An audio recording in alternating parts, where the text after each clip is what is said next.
introduce your amazingness. Well, my Ness. Your Ness. Yeah. Your coolness. I call him the cool kid. Ness. All right. Oh, you already started recording. Lydia, you're on it tonight. If you guys don't know, Lydia's our assistant, and she's amazing. She keeps me organized because I am a hot mess. I am so unorganized. And she's the girl to go to if you have questions about what we're doing, if we have sneak peeks going on or new coach training. So please, friend Libby, because she's amazing, and she's my right-hand girl.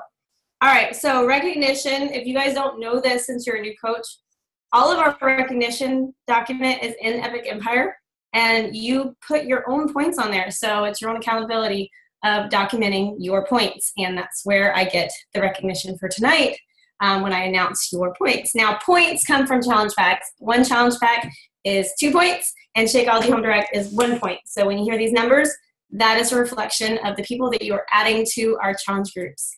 Hey, Ren, welcome. See people joining. All right, so the people who are on the board, I hope I don't butcher names, and I also have a terrible cough, so I'm trying really hard not to cough. We've got Jennifer at 2 points, Julie Robertson at 4 points, Jennifer at 2 points, Alyssa at 2 points, Mr. Awesome, I'm assuming that's Jason Delancey, at 1 coach and 2 points. All right, Mr. Awesome, you should be in Success Club 5. Zanetta at 1 coach, 2 points, Andrea at 2 points, Nicola, oh my gosh, look at this, I have Nicola, I'm going to say it right, I know you're from Canada. 2 points, Denise at 2 coaches and 4 points, Lauren at 2 points, Beth, you're at 2 coaches and 3 points, Ren, you're at 4 points, super close, the month is almost over.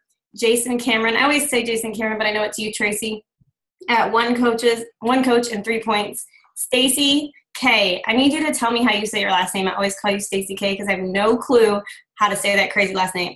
But you're at 1 coach and 4 points. Sarah Grimm, I'm so proud of you, at 2 coaches and 4 points. All right. The people who are in Success Club 5 are, we've got Dina. Oh my gosh, I'm so excited for you, Dina. 6 points. Sherry at 1 coach and 6 points. Tracy Cameron, of course, rocking it at 7 points. Lauren, doing amazing at 6 points. And then Annette, you're like 1 point away. Come on, girl. You're at 9 points. You can be in Success Club 10. And if you're in Success Club 10 and you're going to Nashville with us, they're going to have this huge party in downtown Nashville for those who hit 10 for the month of, May and June, but then a total of 25 points. So you want to get in Success Club 10 this month if you're going to Summit. Success Club 10 All-Stars are Alex Grimm at 2 coaches and 14 points. Kelly King at 3 coaches and 14 points. And then we've got Miss Jatana Jackson at 8 coaches and 20 points. So that is our recognition for tonight. I also want you to save the date on your calendar for July 25th. It's Super Saturday. It's going to be an amazing event. We have Jimmy Hayes Nelson coming and Danielle Katz. I don't know. She's got like 3 last names, so I'm just going to stick with Danielle Katz. That's the one I'm most familiar with. So make sure you save the date. If you're in the DC region, there's Super Saturdays all over the country, so you can pick one that's closest to you. But enough with that stuff. I'm so excited about our guest speaker. I don't even know the words to describe how much it's helped me in my personal business and actually my personal life. When I start having emotional meltdowns with, oh my gosh, this business is growing faster than I can handle. Kim is the guy that's like, Hannah, you can do this. You're a rock star. You got this. Like focus on the controllables, all his little coaching wisdom. He totally helps me get through that and has helped this team grow. You guys don't realize it, but he is the one that's definitely helping me help this team grow. So a little bit about Kim. He is an amazing hubby who is madly in love with his wife, Katie. He dotes on her constantly. It's adorable. He is a daddy to 4 beautiful kids. Before he was in the position that he was in, he was a sales director. Now, funny story behind that was I literally pushed for 6-star just so I could be mentored by him.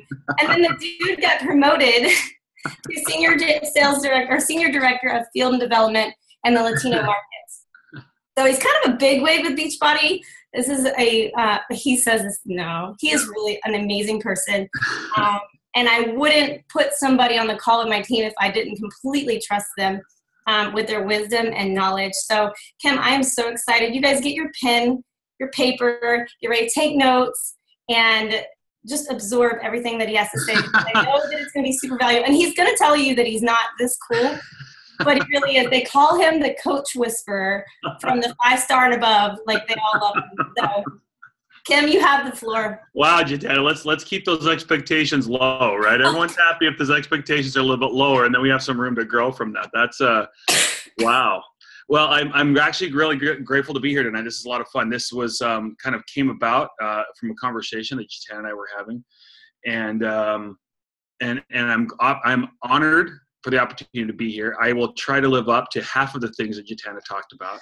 Honestly, guys, it's really, and I say this in all sincerity. I know it might sound a little like it's what I'm supposed to say, but it is an honor for me to be able to work with great people. In my life and my experience, I found that that's where I derive a lot of my joy and satisfaction is by working with good people. And Jatana is one of those people. And I really enjoy working with her and with you guys. And so the opportunity to jump on here for a few minutes and just share something, I was going to jump at it. Even, I'm not sure entirely what's going to come tumbling out of my mouth. It's always a little bit of like a choose your own adventure book. When I don't know if you guys ever remember those from I'm probably older than all of you guys, but anyway, it was, so I hope, I guess what I'm saying is that it kind of comes together for me a little bit here tonight. I'm going to play a little bit, wing it a little bit here tonight. But there's something I was thinking about. I kind of mentioned it, Jatana, and I'm going to kind of play off that. And the reason why, there's a couple things. I've been doing this for a little while, but there's a couple common things that I found over the years that tend to be key pivot points for coaches, for people like you, what you're doing. And what I mean by pivot points is they're one of those things that when they turn, they actually are a cog that turns a lot of other wheels that generates a lot of success for the individual. But oftentimes they're ignored. People don't really realize them. And so one of the goals that I've got tonight is to maybe give you give those maybe some abstract ideas, some shape and some function, something that you can kind of put your hands around and turn these cogs in your own life and see what happens as the result. I'm going to tell you guys when with 110% certainty in this business, being a coach, being a good coach is not about being lucky. It's not, is there luck involved? Sure. But it's not about being lucky. The business is not about, half the stuff we get caught up in. It's really not. And what I found a lot of coaches do, honestly, is we tend to overcomplicate it. We feel like there's some mystery, there's some secret about this that no one's telling us, that at some point we're going to get some rank when they're going to go, hey, here's how you really do this. And you're going to be like, oh, I knew it all along, right? There's the bad news. There's not. I've seen the single mom with 5 kids living on welfare turn into a 6-figure earner. And I've seen the 6-figure earner full of confidence come into here like they understood and they were going to dominate the world and not be able to do squat with these types of business.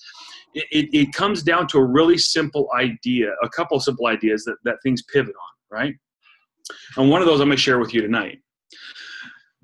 In fact, if I were to say, out of all the ones that I've identified over the years, this is probably the one that's the most critical for a newer coach, okay, where a lot of you are in your business to really start to think about and to really start to work on.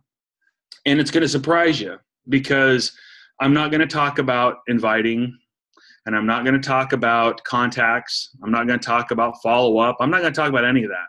Those are tactics and skills that Jatana and these guys can teach you a lot better than I can. And what I found, I've never found somebody who failed in this type of a business because they weren't good at inviting. In fact, I've seen a lot of people who are actually horrible at inviting that were very successful at this business. Okay, so what is it then? Inviting is important. Contact is important.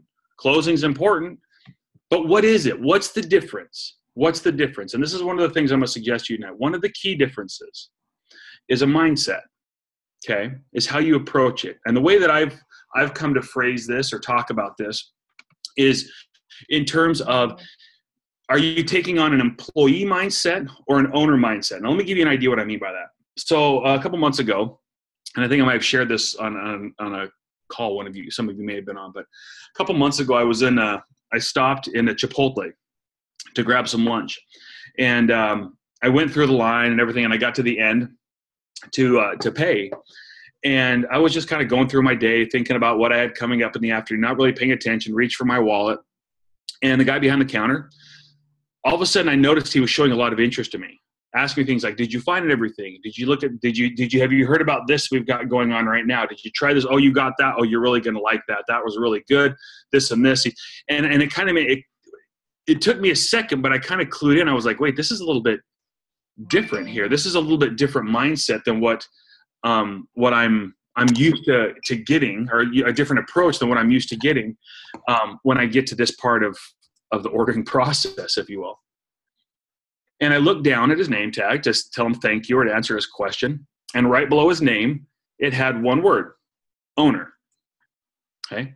He was the owner of that franchise. He was a franchisee of that Chipotle. And all of a sudden, as soon as I saw that, it made total sense to me. Because intuitively, we all know what the difference is in a commitment level and a mindset level between an owner and an employee. Okay? I understood why he was wanting to make sure I had a good experience. I understood why he was really invested in making sure that I had a really good burrito, right? Why that mattered to him. Whereas most of the high school kids back there making $5 an hour, they just want me to pay and go about my day. This guy really wanted to make sure I had a good experience. All of us have had similar experiences to that. All of us have had those experiences, okay? And so when I ask you, okay, what's your mindset when it comes to your business? Are you thinking like an employee, or are you thinking like an owner? All of us are conditioned I shouldn't say all of us. Most of us are conditioned in our lives to think like employees, right? That we're conditioned to think like employees. If I please the teacher, if I please my boss, I get promoted, I get kudos, I get pats on the back. I think very short term. I think here and the now. I got to get while the getting's good. I take on these, I think and I act like an employee. And all my life, I've probably been rewarded for thinking that way. But now all of a sudden you become a Beachbody coach.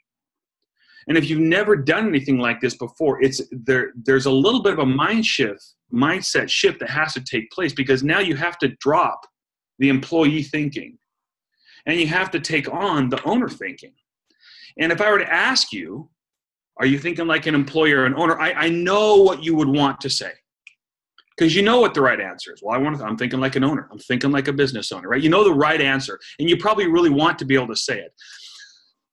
But if you really want to know where you're at, what you have to look at is how you react to situations, specifically 3 situations in general, okay? And I'm going to walk through these in just a second. And how we respond to these situations will give us an idea of where our mindset is and how we can improve that to think more like a business owner. But what I want you to think about, though, is in general, before I get to these specifics, the employee mindset tends to view the world very short term, right? It's almost like they're a spectator. They're waiting on the sidelines for permission, right? Waiting on the sidelines to get in. They're getting ready to get ready, right? They're wondering why it never seems to work out for them, and they're wanting it. They really think they want to have it, but they're lacking the courage to really take the initiative, to take the risk that it takes to get into the arena. And it might be even because you're running from something. A lot of times when I work with coaches and they kind of have a hard time shaking this employee mindset, there's some fear pieces that are in place that are keeping them from wanting to take that risk to start to act like an owner.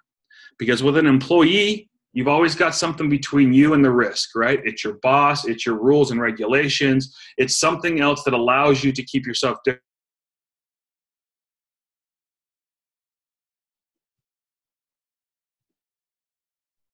Okay? And so the owner mindset takes on a very different view. It looks at things long term, because they don't think about just getting while the getting's good. They think, well, what am I going to do today that's going to make it so that a year from now it's going to be better? The owner they really believe that if they want to do something, that it's up to them, right? They don't wait for permission. They don't think they need to have someone else pave the way. They just, if you've ever worked with those type of owner mindset people, they just do it. They just go, right? They figure it out. They're not afraid. They recognize the risk, but they don't let that fear define who they are. They're not waiting for that. They just go after it. So let me see if I can help clarify this and just challenge you, maybe push your thinking a little bit in a couple areas. Again, the goal of this conversation is to help you identify ways that you can think more like a business owner and less like an employee. When you do this, you will see this small change turn big cogs in your business that will produce big results. I promise you, because I've seen it, okay? So the first scenario, obstacles. How does someone with an ownership mindset approach obstacles versus someone who has an employee mindset? Well, look, here's the deal about obstacles, guys. Stuff's going to get in the way. There's always going to be something going on. Okay, if you're waiting, if someone's waiting for everything to line up just perfectly, if they're waiting for just the right time, you know, it's not going to come. And oftentimes it's a real convenient excuse. A lot of you probably have challenges or customers that are kind of in that mindset, right? It's boy, they're really, really excited about it, but boy, as soon as this happens and this happens, then I'm going to be ready to go. As soon as this happens, I'm ready to go. And again, you start to see what I talked about.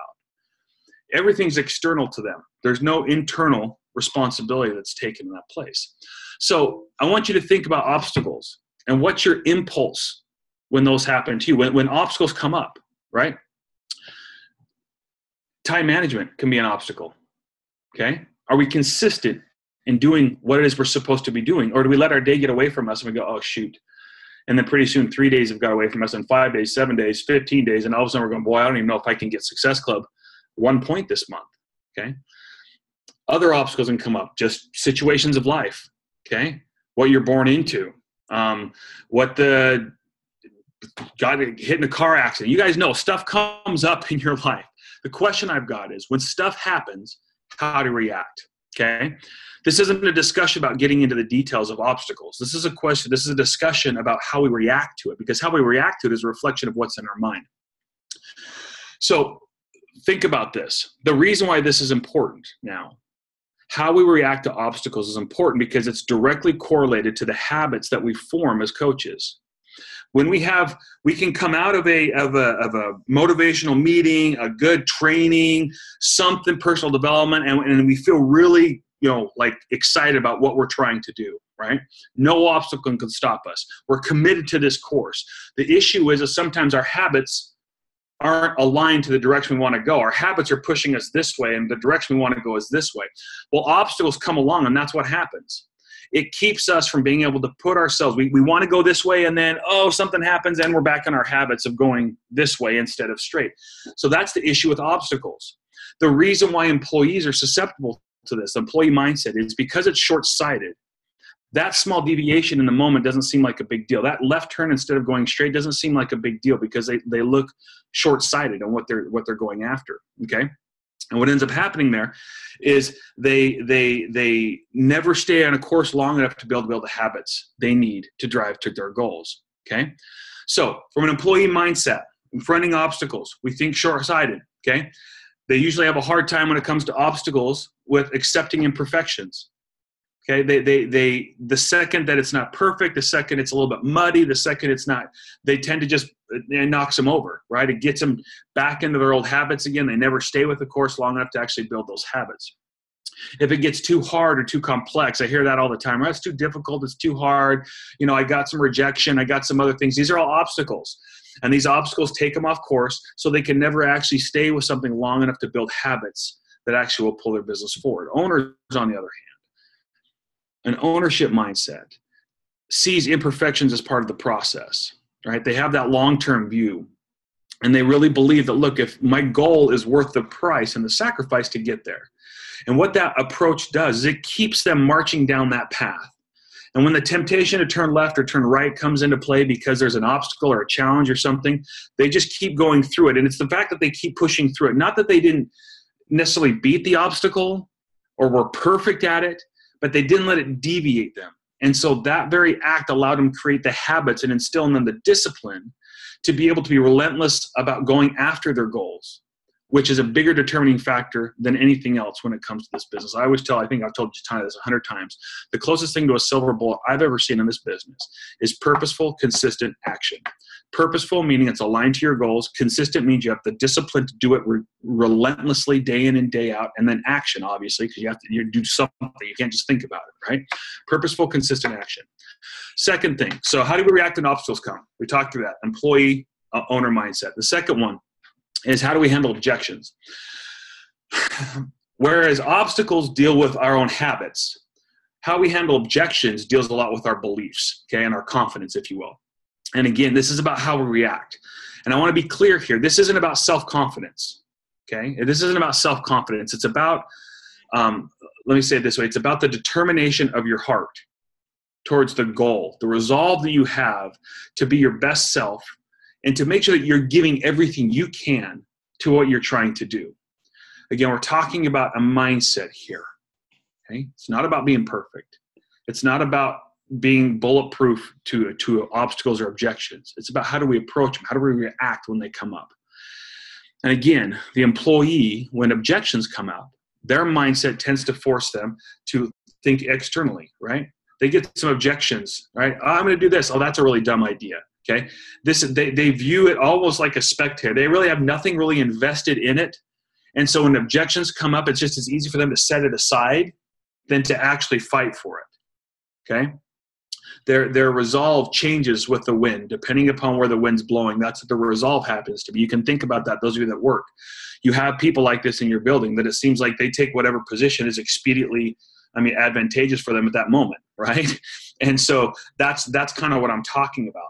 They tend to try to please at all costs, regardless of what their own personal convictions happen to be.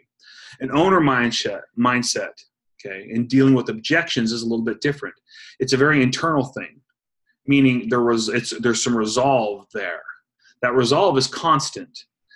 You might have issues with self-esteem. You might have issues with self-confidence. You might have, but the resolve to keep fighting, the resolve to keep learning doesn't change, okay? And that comes from, an acknowledgement that you want to, maybe, it's like you're not trying to please other people, but that your priority is to stay true to yourself. And that if you have something that you can believe in, that you can hold your hands to, then it's worth fighting for and it's worth pushing through. And if someone doesn't see it, that's okay. That doesn't mean that it's not true for you, okay? The last mindset, checkpoint, if you will, in determining or kind of seeing how you're doing versus employee versus an ownership mindset deals with how you handle success. Now, the first two are kind of negative Nellies almost. And I don't even like to bring them up that way, but they're just really good barometers as far as where your mindset is. This one's very different because it's success. Now, all of us to some degree or another are going to have success in our business. Some will have great success. Some will have medium success. Some will just have some success, right? When you have this success, I want to think how you react again to this. If your impulse, well, an employee, how they handle success is very short term again. They live in the moment. It's very much a celebration. It's very self. Okay. What I mean by that is it's an accomplishment for them. Let's say it's a rank advancement, right? Very good for them. Rank advancement. So I tell all my friends, I do all that stuff, and then it lasts for a day or two, and then it's done. An owner doesn't just look at success as a moment to celebrate. They look at it as a way, they ask themselves a very simple question. How can I leverage this success to create more success for myself? How can I take this success that I'm having, no matter how big or small, and leverage it the most that I can so that I can get more success? Sharing testimonials, great example of this. Okay, sharing your story over and over and over again. Great example of this. Taking one success and figuring out how to leverage it to create more success for yourself, right? When I get a rank advancement, it's a great thing, but it's for my team more than me. I can help them start to see that. And then I start to refer to myself as a certain diamond level or a certain rank level so that it kind of comes with it, that increased confidence and projection. It's not being boisterous. It's not being braggadocious. What it's doing is it's leveraging that success to create more success for ourselves. And this one's a little bit tricky, because you do have to walk that fine line between overdoing it, okay, and over-leveraging it, and leveraging it just enough. The thing that I will tell you is that you're better off with an owner mindset to over-leverage it and then back it off a little bit than under-leverage it and not get full utilization out of that success as you can, Okay. And so that's the big thing. That's the thing tonight, guys, that I wanted to share with you. I want you to, in closing here, I want you to just think about that. Okay. Am I thinking like a business owner, or am I thinking like an employee? And understand that the more this little cog that we talked about tonight, the more that I can turn that owner mindset, the more that I can self-correct and keep myself on pace. Guys, the bigger wheels turn. Whenever, I promise you, just trust me, when you start thinking more like a business owner, your inviting takes on a completely different tone. Completely different tone. It will come across as being more confident, more inviting, but I'm not going to force you. You do what you want to do. It takes on, instead of being that kid at the party that's begging and pleading for attention, you're the cool kid that's sitting in the corner is like, hey, I'd love to hang out with you if you want to come over. And people just kind of flock to that, right? That's a dumb analogy. It's very, hits home to me. I was kind of a nerd in high school, but you see what I'm saying.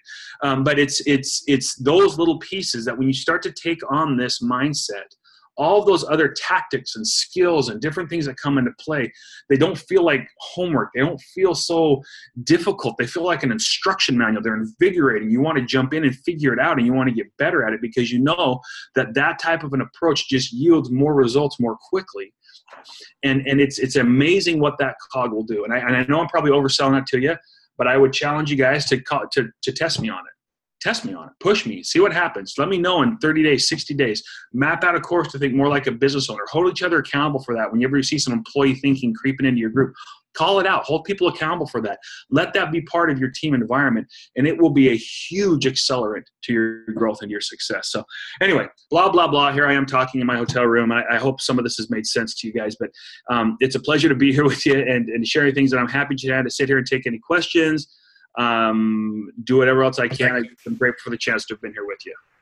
You are amazing. Thank you so much. I wrote down some notes, and one of the ones that hit home for me was, and I flip-flop on this. It's so funny. And then I mentor people through it.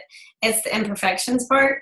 I deal with adversity as a coach. We deal with objections as a coach, or loss of rank. I've gone through all of that, or loss of bonus. I've lost $5,000 before. And I've had to deal with those things, and I've dealt with them as an employee, and I've dealt with them as an owner.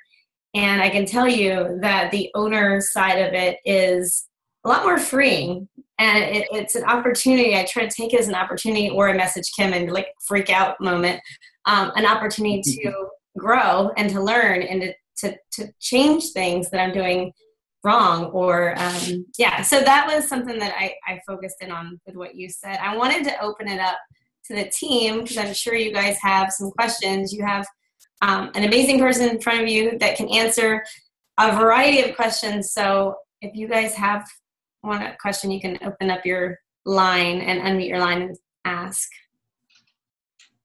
Boom, boom, boom, boom. Who's got the guts to ask a question? I will. Yes. You got the first one's always the hardest one. Then it kind of gets rolling from there. So I'll ask a question. Can you hear me? Yeah, I sure can. One of the things that you said when you started was about not overcomplicating things. And when I first started coaching, I'm sort of very list oriented, and I kind of felt like I always had to research everything and I had to know everything before I ever took action. And if you had anything to say about that. I think I'm better now than I was, but sure. I had to have somebody bang my head against the wall and say, it's not complicated. You have to stop all that. It's just, we work out, we drink Shakeology, and we hang out online. That's it. Well, the first thing, what's your name? I'm sorry. I know you're not Jatana. What was it? Libby. Liddy, like the camp. Libby. Okay. Libby, the first thing I would tell you is to say, I know Jatana knows what I'm going to say. I'd say, be nice to yourself. Okay. It's interesting to me how, we can be our own critics really fast, but I want you to think about just something just from a pure, I guess, general thinking standpoint, and then I'll dive in a little more detail. One of the signs that you're doing something right in this business is if you're pushing yourself out of your comfort zone. The more quickly you get comfortable being uncomfortable, the more successful you're going to be. The temptation is always, again, that employee mindset is to kind of be comfortable. I kind of retreat back into that little comfort zone where I can operate, not a lot of risk, everything's okay, I got it managed. The problem with living there is there's no growth there. And especially in this type of a business, it just where it really kind of rises and sets with you, there's nothing there for you. And so when you're living out of your comfort zone, there's going to be a lot of imperfections out there. There's going to be a lot of learnings out there for yourself. And one of the ones a lot of coaches will run into is the one that you did, is overcomplicating. Look, you don't want to make a mistake. You don't want to mess up. People are going to come to you. You're going to be their coach, right? They're going to expect you to know all the answers. Holy crap, what if they ask me something I don't know? I mean, what if I tell them to do this and they were supposed to do that? You know, I don't want to, oh my gosh, they counted on me and I let them down. Now I want you to know that that comes from a really good place, Libby. There's nothing to be ashamed of. I would rather have people with integrity like that. Well, 17 years in the Air Force might have something to do with it. Okay, so you got a little bit of discipline in your background.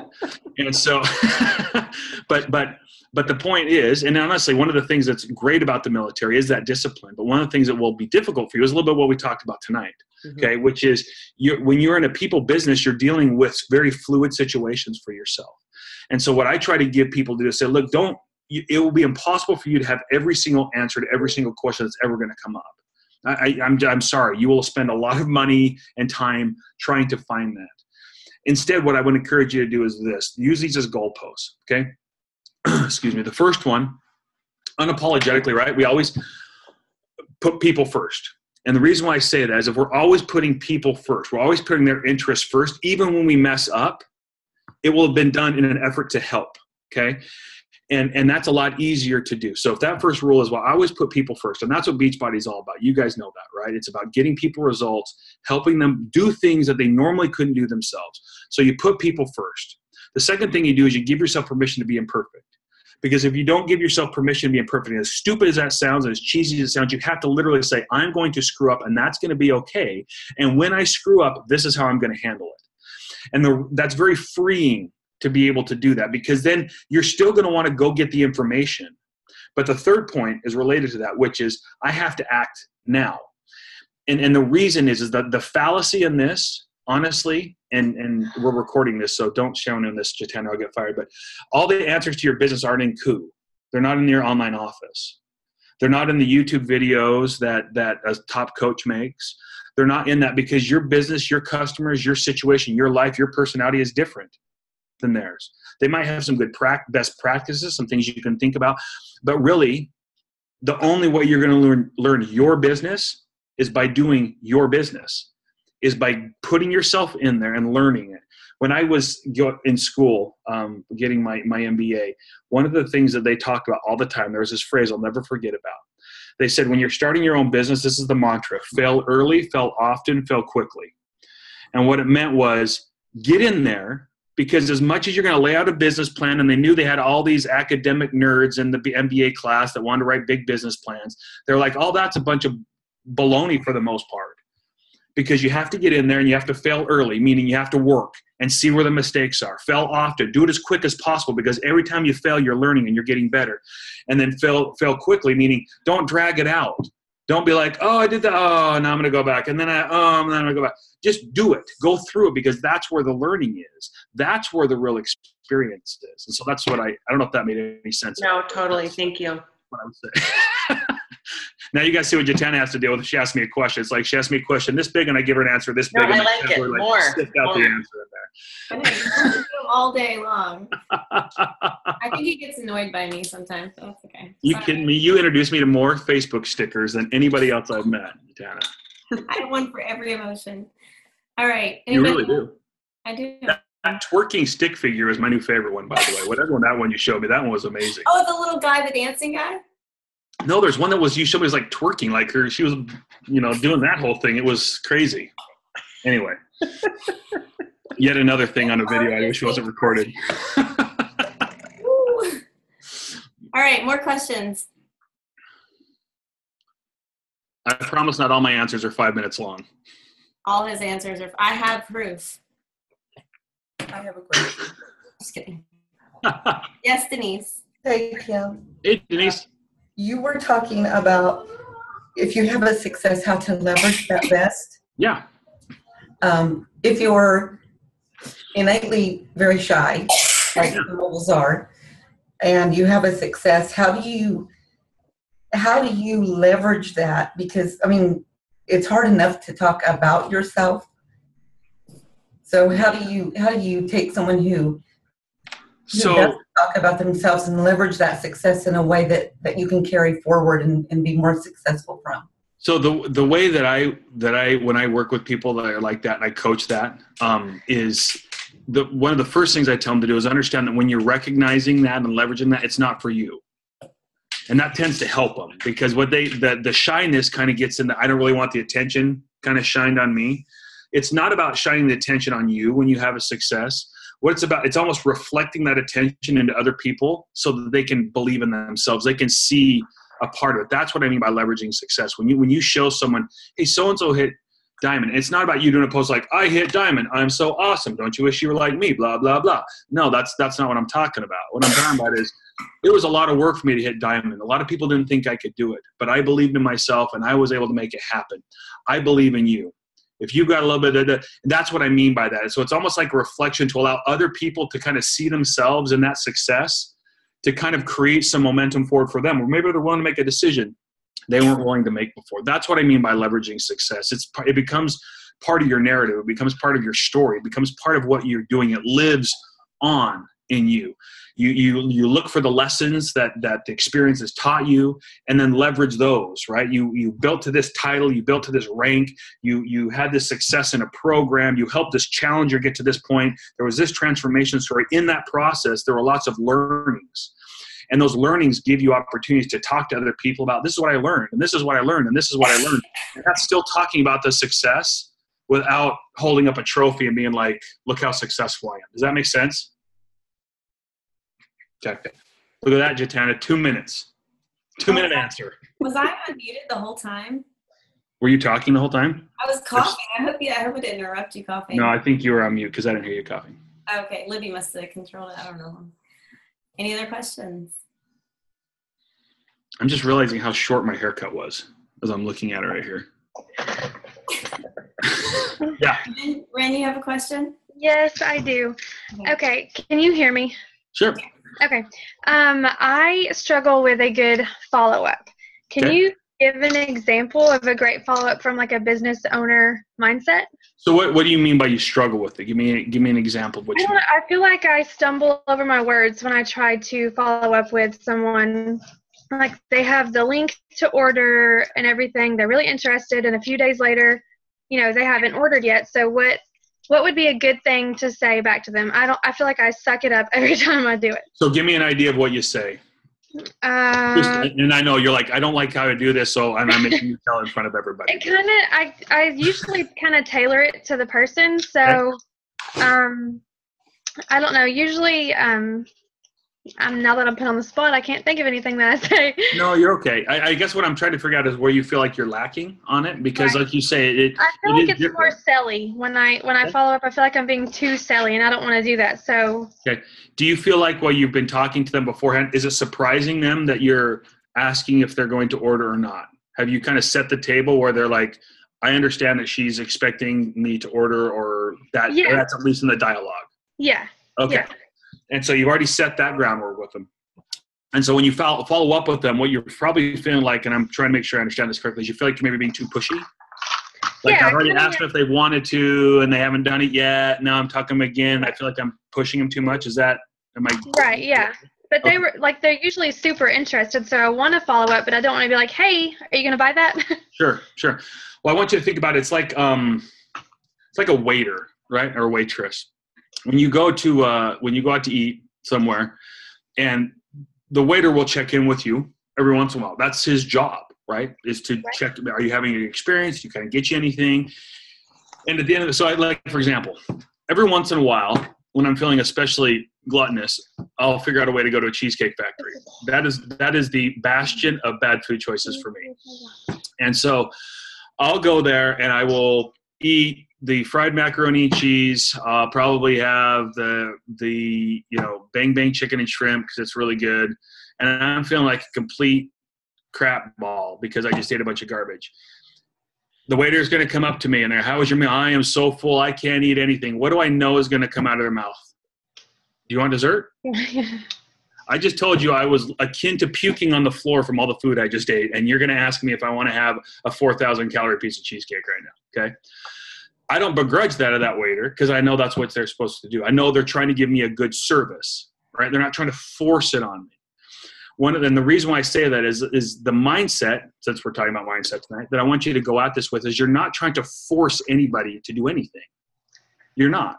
You're providing a service to them. Hey, were you interested? Was that something you still wanted to do? I just want to make sure you knew that I was here.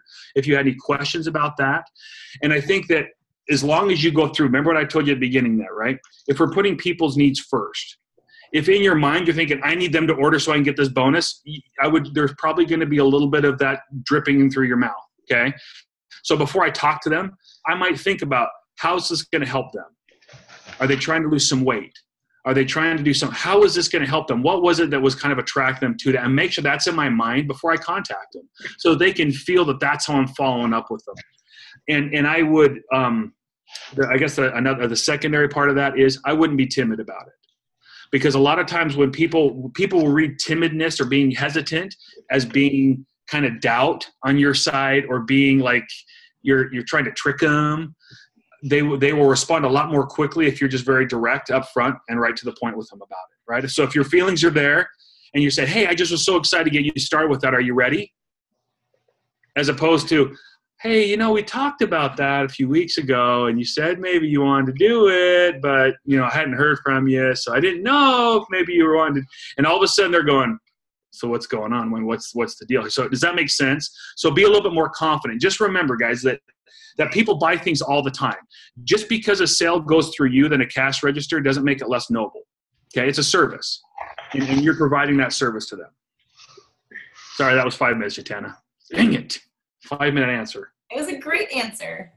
That's my thing. When I follow up, I'm just kind of bold about it. And if you have to go back into your perspective and why you're doing it, then you don't feel like you're offering or selling somebody anything. Yeah. You're just offering them something that you're already doing, that you're passionate about and excited about, and come from the heart with that and not 2 points or $40. I completely agree with you, Kim. Groovy. Wait, you said braggadocious. Is that word? I don't know. If it is, let's look it up. Because is it? I thought it is. That's an awesome word. I'm going to use that more often. I used another word the other day in a meeting that I got in trouble for because they thought I was saying a bad word, but it was morass. Does anyone know what morass is? It's like kind of a messy situation. Morass. No, I don't know. That's what I thought. Everyone in my meeting was like, "What did you just say?" I'm like, "Morass." Does anyone? Am I the 95-year-old man that uses big words like that? So apparently I am. Apparently that's me. I don't know. We have some nerds on this team, so they probably know. Right Kelly, here. you know what morass. Libby knows. Julie You knows. hired one. There we go. See? All those books. Not so much. Well, thanks, South Carolina education on that one. Anybody else? Questions? Comments, remarks about his haircut? I do. I have a question. All right, Julie. You talked about the next 30 to 60 days mapping out with an owner mindset. Can you give some more examples of like, what does mapping out look like? Sure. So the first thing is you got to start with something. So what are you going to do between now and Summit? Maybe even coming right out of Summit. Where are you going to be? Where are you going to be at? What you're going to do? You got to start there because an owner always has a plan. Owners don't just kind of amble through things, right? Owners are almost fastidious, or sorry, that's a big word, Jatana, that they are very concentrated on, very determined and about controlling the things that they can control. They crave to find things that they can control, and they just lock onto it. One of those things is the game plan piece of it, okay? And what I mean by the mindset now is a conscious effort to say, okay, here's what I'm going to be doing. Here's the obstacles that I anticipate coming my way. Here's how I'm going to react to those when they come up. Here's the pushback, okay, the objections I expect to get. Here's how I'm going to handle those. When the success comes my way, when I hit these milestones, here's what I'm going to do to leverage that success. And it's almost like you have to train your brain to think that way. In the moment when you're making yourself go, okay, I'm going to think like an owner, because sometimes in the moment, that's why I said, how do you react? You'll find in the beginning, you have to kind of teach yourself how to think that way, how to react that way. You have to unlearn some of the things you've kind of picked up over your life. But pretty soon those things become pretty instinctual. They become pretty natural for you to be able to do. So that's what I mean by that. So would you say that's more, does it change no matter what rank you're at, I guess? So yeah, I would say it changes no matter what rank, and it changes what your situation is. Honestly, what your life is and where you're at. I mean, it's as silly as it sounds, guys. I mean, doing those I mean, Jatana will tell you, I tell everybody, I say, look, it's on a weekly basis. You take 10, 15 minutes and you're just kind of doing little course corrections. For me, the biggest thing I coach people on is to live in 6 to 8 week increments in their business. I want to know their long-term goal because that's kind of their North Star, where the direction they're headed. But we live in 6 to 8 week increments, and we get in a habit and create a culture of being a goal-setting, goal-achieving person, right? We set a 4 to 6 or 6 to 8 week goal. We achieve it. We set another one. We achieve it. We set them. And we get in that habit, because to do that implies having some kind of a plan, having the discipline to develop the habits to get on that plan. And it sounds so simple, but so few people do it because they have that employee mindset. They're waiting for someone to tell them, well, what am I supposed to be doing? And it's so funny because you guys have probably seen this. You'll have a coach, what am I supposed to do? And you tell them, and what happens? They don't do it, because the problem is not knowing it. That's not the problem isn't not knowing it. The problem is the mindset, because there's a lot of successful coaches who have a crappy upline or no upline at all, who just figured it out. They just jumped in there and figured it out. So it's not knowing it. It's the attitude behind it. It's the mindset behind it. All the answers are out there. Okay. So that's what that is. No. I love that. No, I mean, I didn't have an upline. I did, but not somebody who I was able to connect with and really grow with. And so this whole thing we have right here was just from scratch. And so I think a lot of people in Epic Empire kind of see me or see Kelly or whoever their leader is as like the CEO. You guys are your own business owners. Yes, you're a part of Epic Empire, but that does not stop you from going diamond, starting your own team name. So don't view yourself as an employee of Epic Empire. Yeah. You're part of a group, but you're a CEO of your own business. And I love what you said with that, Kim. Yeah. Kind of follow up with. One thing I do want to mention real quick, and one of the things that's hard about sometimes these trainings is my job is to break it down into simple enough concepts that you leave with some takeaways. Mm-hmm. But what you shouldn't look at it as is it's just a simple thing to do. Duh, why can't I do this? This should be so easy. That's not the case. And that's why I keep hitting on the point is they're disciplines. They take time to master, and you have to think through them, and you have to work through them. And you're going to be imperfect with it, and that's okay. But that's just kind of one of those obstacles, right? That you just have to kind of keep plowing through, and you just got to keep at it, and make sure you keep yourself on that path more than you're not on that path, and then you'll like where you go. And a year from now, you'll be in a much different place, and people will be looking at you and they'll be saying, "Oh, well, you're a great leader. You're this," and you're going, "What are you talking about?" But what you don't understand is those little steps you kept taking all the way was the price you had to pay to be able to get that experience. And part of that is learning how to think like a business owner. And it's not easy, but it's very important. I think it's very powerful. Sorry, I'm trying to take off my socks here. Okay. All right, the socks are off. The socks are off. Luckily, this is Zoom. All right. Well, I will let you get some rest. Does anybody else have any last questions with a 5-minute answer? Just kidding. No, your answers are fine. Hey. You think the leadership ladder can help us with the mapping, or you think this is completely separate, like from what you know? I actually really like the leadership ladder because it's more than it actually gives you a better indication of what the benchmarks should be that you should build towards. To get really the success that you're looking for, okay? There's a difference between you can hit diamond a lot of different ways. You can hit 5-star a lot of different ways, right? But to get to the stability and type of business you want, I absolutely think so. I do think the leadership ladder, if I was an employee, an owner mindset, when they showed that to me, that's like a revelation to me. I'm loving that because now I have clear benchmarks in all these areas that I know if I build to those, then that's the kind of success that I'm going to get. And again, as a business owner, I cling to controllables, right? I cling to the things that I can actually wrap my head around and chase.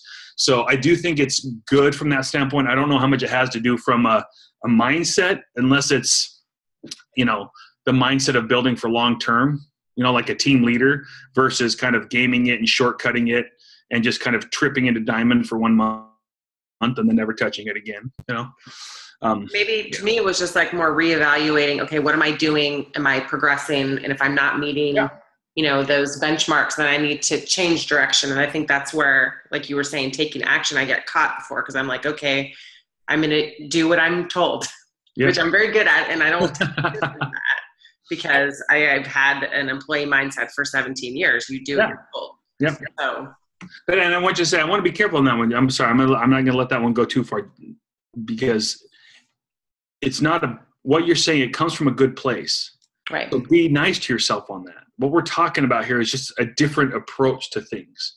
And so I don't want you to be beating yourself up on that one. Okay. You got to let some of that go a little bit. I'm picking up on some of that weight you carry around on that a little bit, and you kind of got to let it go. Okay. And free yourself of that a little bit, and kind of cut that weight that you've been carrying around on that side, and really say, okay, well, what are the things, break it down. What are my goals? What are the things that I can control? I'm going to do my best. I'm going to be patient with my imperfections. I'm going to look for learning in the process, and then I'm going to go after it. And when I goof up, I'm going to think about it for no more than 20 minutes, and then I'm moving on. Then I'm going to let myself go, because that doesn't get to define me. You get to choose what defines you, and it's not that. Okay? It's your heart and it's your effort. Preach it, Dr. Phil. Preach it. I'll be put my glasses back on. There we go. There you go. No, and if you guys are familiar with the leadership ladder, we're definitely going to be doing a call on it more in depth. I have found that it has been really beneficial. I know, at least for the team leaders on Epic Empire. I was where were we? In Cancun, and I was sitting in the conference, and they started talking about it. I was like, oh, dude, I am totally an organizational leader. Hands down. Like, I should be at the top, or maybe I'm an executive leader. I don't know. And so I pull up my chart, and I was whatever underneath the organization was, that team leader. I was the team leader, and I was like, wait a minute, hold up. Like, I'm doing everything I'm supposed to be doing. I'm growing at a rapid rate. Why am I just the team leader? And I'm looking over at Summer Tucker, and I'm like, what are you? She's like, I'm an executive leader. I'm like, dang it. What am I doing wrong? And that's the key question there. What am I doing wrong? Not that it's wrong. Where do I need to grow? And so I broke down that team leader little, all the different qualifications. It's in your online office. You're like, what the heck is she talking about? And I noticed exactly what it was that I was missing. And the one thing that I was missing was I needed 2 team builders. And I think I had 1 and then 0. And so I'm like, okay, why isn't Kelly and Alex and these diamonds who are like superstars on my team, why aren't they team builders or team leaders? And so I can go down and see what it is that they're missing. And it really is a great way to break down your business. And if you're meeting all of those margins, you will be growing and moving up to the next level, which means your income will be growing, your business will be growing. And so I think it's genius. I love it. And I'm glad that the company rolled out with that. So awesome. Now, Coach Basics. Hey, now, let me work on that one, Chitana. Come on now. Baby. I only had it for like 3 weeks. I'm working on it. I'm just kidding. All right. Well, thank you so much, Kim. I will let you. No, you guys are awesome. Thanks for the chance to be here with you. Thank you. Bye. Take care. If you guys need anything, just tag me on Facebook. Ask me on Facebook. I'm usually on there, omnipresent like all of you. So reach out to me anytime. Awesome. Thank you, Kim. Have all a good right. night. See ya. Bye-bye.